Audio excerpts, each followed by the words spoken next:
प्यारे बच्चों, कैसे हो आप सब। आज हम 11th क्लास में हिंदी में वितान बुक का चैप्टर नंबर 1 जिसका नाम है भारतीय गायिकाओं में बेजोड़ लता मंगेशकर, इस चैप्टर को बेटे आज आगे कंटिन्यू करेंगे। यह इस चैप्टर से रिलेटेड सेकंड वीडियो है। प्रीवियस वीडियो में हमने लता मंगेशकर जी के बारे में पढ़ा था कि जो लेखक है वो अचानक से रेडियो को सुनते हैं तो एक मीठा स्वर उनको सुनाई देता है, तो अचंभित रह जाते हैं जब गाने के लास्ट में गायिका का नाम अनाउंस होता है। और उस समय जो सामान्य श्रोता थे वो सिर्फ गाने की सुरलय को ही नोटिस करते थे, उसमें किस गान का किस राग का प्रयोग किया गया है इस पर वो ध्यान नहीं देते थे। आज हम इसी फर्स्ट चैप्टर को भारतीय गायिकाओं में बेजोड़ लता मंगेशकर चैप्टर को बेटे आगे कंटिन्यू करेंगे। जैसे कि इसके लेखक का नाम है कुमार गंधर्व जी और उन्होंने एक महान शख्सियत यानी कि लता मंगेशकर जी के बारे में बहुत अच्छे से हमें समझाया है कि वो किस तरह से सुप्रसिद्ध गायिका रही हैं। आज हम पढ़ेंगे कि उनसे पहले एक सुप्रसिद्ध गायिका थी जिनका नाम था नूरजहां। पाकिस्तानी गायिका थी, ये काफी सुप्रसिद्ध रही जो लता जी से पहले थी। लेकिन उनके बाद आने के बाद भी यानी कि लता जी उनसे बाद में आई थी और इतनी महान प्रसिद्धि इन्होंने प्राप्त की जिसके बारे में हम कल्पना भी नहीं कर सकते। और आप भी आज भी देख सकते हो, अगर कोई भी पूछता है कि महान गायिका कौन है तो हर किसी के होठों पर लता मंगेशकर जी का ही नाम आएगा। तो लता मंगेशकर जी ने शास्त्रीय गायकी भी की है, चित्रपट संगीत में मुख्य भूमिका निभाई है। नूरजहां थी वह भी एक पार्श्व गायिका रही, लेकिन जब वो गाती थी तो उनकी आवाज में मादक उत्तान दिखता था, यानी वे थोड़ा सा ऊंचे स्वर में गाती थी। जबकि जो लता मंगेशकर जी हैं, एक शब्द के बाद दूसरा शब्द जब बोलते हैं तो बीच में जो अंतर आता है इसको भी वो अपनी लय से अपनी तान से बहुत अच्छे से फील कर देते, पता नहीं लगता कि एक शब्द के बाद दूसरा शब्द कब आ गया। तो बेटे यही महान हस्ती जो आज भी हमारे बीच विद्यमान है। आज हम पढ़ेंगे कि इनकी जो गायकी है इनकी विशेषताएं क्या हैं, क्या क्या जो संगीत दिग्दर्शक है वो इनसे करवाते हैं, कैसे वो इनसे गवाते हैं, क्या क्या उनकी चॉइस रहती है और कुछ पॉइंट लेखक ने भी अपने विचार के रूप में यहाँ रखे हैं। तो चलिए बेटे चैप्टर को आगे स्टार्ट करते हैं। चैप्टर देखिए आगे। सामान्य श्रोता को अगर आज लता की ध्वनि मुद्रिका और शास्त्रीय गायकी की ध्वनि मुद्रिका सुनाई जाए तो वह लता की ध्वनि मुद्रिका ही पसंद करेगा। सामान्य श्रोता जिनको कि किस राग में है, क्या सुरलय ताल है, जिनको पता नहीं होता, सामान्य जो सुनने वाले होते हैं गाने को, अगर उनको लता की ध्वनि मुद्रिका वो किस ट्यून में स्वरलिपि क्या है गा रही है वह सुनाई जाए और साथ में शास्त्रीय गायकी की ध्वनि मुद्रिका सुनाई जाए। शास्त्रीय गायक जो होता है एक ऐसा गायन होता है जिसमें कुछ नियम होते हैं, नियम के अंतर्गत ही गाया जाता है। जबकि जो चित्रपट संगीत है उनमें कोई नियम नहीं होता, उनको बिना नियम के भी गाया जा सकता है, लेकिन शास्त्रीय जो गायकी है उसको नियम के अंदर ही गाना होता है। तो और साथ में अगर उनको शास्त्रीय गायकी सुनाई जाए तो वह व्यक्ति लता की ध्वनि मुद्रिका को ही पसंद करेगा। गाना कौन से राग में गाया गया और ताल कौन सा था यह शास्त्रीय ब्यौरा इस आदमी को सहसा मालूम नहीं होता, क्योंकि वह तो सामान्य श्रोता होता है, उसको पता ही नहीं होता कि जो गाना है वह कौन से राग में कौन से ताल में गाया जा रहा है। इसकी शास्त्रीय जो ज्ञान है उस आदमी को पता नहीं लगता, उसे इससे कोई मतलब नहीं कि राग मालकोस था या ताल त्रिताल। उसको जैसे यहाँ कहा ना कि कौन से राग में है कौन से ताल में है, तो यहाँ ये बताया गया कि उस आदमी को मतलब नहीं होता इससे कि राग मालकोस था। मालकोस एक ऐसा राग होता है जिसमें रे और प नहीं होते। देखो जैसे हरियाणवी सॉन्ग होते हैं या फिल्मी सॉन्ग होते हैं बेटे, इनमें तो सारे शब्द सभी तरह के शब्द यूज किए जाते हैं, लेकिन जो शास्त्रीय संगीत होते हैं उनमें बहुत सारे नियम होते हैं, वह नियम के अंतर्गत ही गाया जाता है। जैसे यहाँ कहा ना राग मालकोस, मालकोस एक ऐसा राग होता है जिसमें रे और प वर्जित होते हैं, स्वर कोमल होते हैं और ये थोड़ा गंभीर प्रवृत्ति का होता है। वो ताल त्रिताल, ये ताल त्रिताल होता है 16 मात्राओं का जो राग होता है, जैसे 4 लाइनें होती है इसमें और 16 मात्राओं का यूज होता है।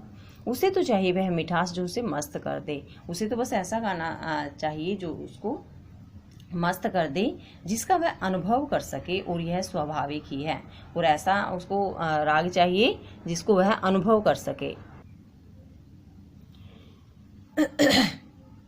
जिसका वह अनुभव कर सके, और यह स्वाभाविक ही है। जो कोई गाना सुनते बेटे उसको हम फील करते हैं वो, और ये स्वाभाविक ही और मस्त कर देता है जो गाना, वही उसको अच्छा लगता है।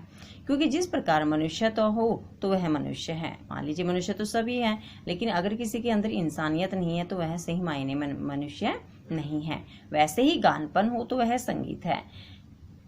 गानपन होता है कि ऐसा मतलब अंदाज होता है गाने का जो मनुष्य को भाव विभोर कर देता है। भाव विभोर करता है। आपने कभी नोटिस किया हो, कई बार कोई गाना सुनते तो सुनते सुनते रोने लग जाते हैं, ठीक है, वो गानपन माना जाता है। और लता का कोई भी गाना ले लीजिए तो उसमें 100% यह गानपन मौजूद मिलेगा। और लता का कोई भी गाना आप सुन लीजिए, उनमें जो ये गानपन है वह 100% आपको जरूर मिलेगा। यानी कि उनके गानों को सुनकर मनुष्य उसको अनुभव करता है। लता की लोकप्रियता का मुख्य मर्म यह गानपन ही है। लता के गाने लोगों को पसंद आते हैं, इसका मुख्य रीजन क्या है? ये जो गानपन है वो उनके गानों में मौजूद होता है। लता के गाने की एक और विशेषता है। देखो, अगर आपसे पूछा जाए लता के गानों की विशेषता, फर्स्ट हमने गानपन कर लिया, आगे देखो दूसरी विशेषता क्या है उनके गानों की? उसके स्वरों की निर्मलता। यानी जो स्वर वे यूज करते हैं बड़े ही स्वच्छ होते हैं, साफ मतलब सुनाई देते हैं उनके वो स्वर। उनकी पहले की पार्श्व गायिका नूरजहां थी एक अच्छी गायिका, वह भी अच्छी गायिका थी। उसके पहले की जो पार्श्व गायिका थी बेटे नूरजहां, वो भी एक अच्छी गायिका थी, इसमें संदेह नहीं। अच्छी गायिका थी तभी तो प्रसिद्ध थी। तथापि उनके गाने में एक मादक उतान दिखता था। लेकिन फिर भी जो नूरजहां थी बेटे, जब वो गाती थी तो उनके गानों में एक मादक उतान, मादक होता है मतलब नशीला, उतान होता है ऊंचे स्वर में गाने वाला। जब वो गाने गाते थी तो उनका जो गाने होते थे उनमें मादक उतान साफ स्पष्ट दिखाई देता था। लता के स्वरों में कोमलता और मुग्धता है, लेकिन जब जो लता जी गाने गाती हैं उनके गानों में बिल्कुल जो स्वर होते कोमल होते हैं और मुग्ध करने वाले होते हैं, आकर्षित करने वाले होते हैं। ऐसा दिखता है कि लता का जीवन की ओर जो देखने का दृष्टिकोण है वही उसके गायन की निर्मलता में झलक रहा है। यानी कि लता जी का जीवन के प्रति जो दृष्टिकोण है कि हमें जीवन कैसे गाना चाहिए, कैसे हमारा रवैया होना चाहिए, वही उनके गानों में बिल्कुल साफ स्वच्छ रूप से झलकता है, दिखता है। हाँ, संगीत दिग्दर्शकों ने उसके स्वर की इस निर्मलता का जितना उपयोग कर लेना चाहिए था उतना नहीं किया। जो संगीतकार हैं, जो बेटे गाने को कंपोज करते हैं, उनको जो उनके स्वर की जो निर्मलता है उनका जितना उपयोग कर लेना चाहिए था शायद उतना नहीं किया, ऐसा लेखक कुमार गंधर्व का मानना है। मैं स्वयं संगीत दिग्दर्शक होता तो लता को बहुत जटिल काम देता, ऐसा कहा बिना मुझसे रहा नहीं जाता। कुमार गंधर्व जी कहते हैं, अगर मैं संगीत दिग्दर्शक होता तो मैं लता जी को बहुत कठिन काम देता, जिसको और बहुत अच्छे से तरीके से कर पाती। इसलिए वो कह रहे कि ऐसा कहे बिना मैं नहीं रह पा रहा हूँ। लता के गाने की एक और विशेषता है उसका नादमय उच्चार। तीसरी विशेषता लता के गाने की क्या है? नाद। नाद यानी कि बेटे जो लय के होती है उससे युक्त उच्चार, यानी कि गाना, यानी कि वो जिस भी गाने को गाती है बिल्कुल एकदम फिट बिठाकर उसको नाद में, लय में तब उसका उच्चारण करती है। उसके गीत के किन्हीं दो शब्दों का अंतर स्वरों के आलाप द्वारा बड़ी सुंदर रीति से भरा होता है। एक शब्द के बाद जब वो दूसरा शब्द गाती हैं तो बीच में जो अंतर होता है उसको वह अपने जो ट्यूनिंग होती है बेटे, स्वरों का जो आलाप है, वह जो सुर लय ताल है उसके द्वारा बड़ी ही सुंदर ढंग से उसे भर देती है। और ऐसा प्रतीत होता है वे दोनों शब्द विलीन होते होते एक दूसरे में मिल जाते हैं। और ऐसा प्रतीत होता है जब हम उन शब्दों को सुनते, गाने को सुनते हैं तो दो शब्दों के बीच में जो अंतर होता है, तो जब लता जी गाती तो ऐसा लगता है कि वे दोनों शब्द एक दूसरे में मतलब विलीन, यानी कि फिट होते हुए एक के बाद दूसरा जब शब्द वो गाती हैं तो एक दूसरे में वो शब्द विलीन होते होते एक दूसरे में जैसे मिल जाते हैं। यह बात पैदा करना बड़ा कठिन है और एक शब्द के बाद दूसरा शब्द बोलते हुए बीच में लय का डालना बड़ा ही कठिन कार्य है, परंतु लता के साथ यह बात अत्यंत सहज और स्वाभाविक हो बैठी है। लेकिन जब लता जी गाती हैं तो उनके गानों में यह बात बड़ी ही सहजता के साथ और स्वाभाविक रूप से हो जाती है। ऐसा माना जाता है कि लता के गाने में करुण रस विशेष प्रभावशाली रीति से व्यक्त होता है। कुछ मतलब लोग ऐसा मानते हैं कि जब जो लता जी करुण रस से भरे हुए गाने गाती हैं ना तो वे विशेष प्रभावशाली होते हैं। करुण रस का अर्थ बेटे जो ये सैड सॉन्ग गाती हैं वो ज़्यादा मतलब प्रभावशाली होते हैं, पर मुझे खुद यह बात नहीं पड़ती। लेकिन कुमार गंधर्व जी कहते हैं लेकिन मुझे यह बात सही नहीं महसूस होती।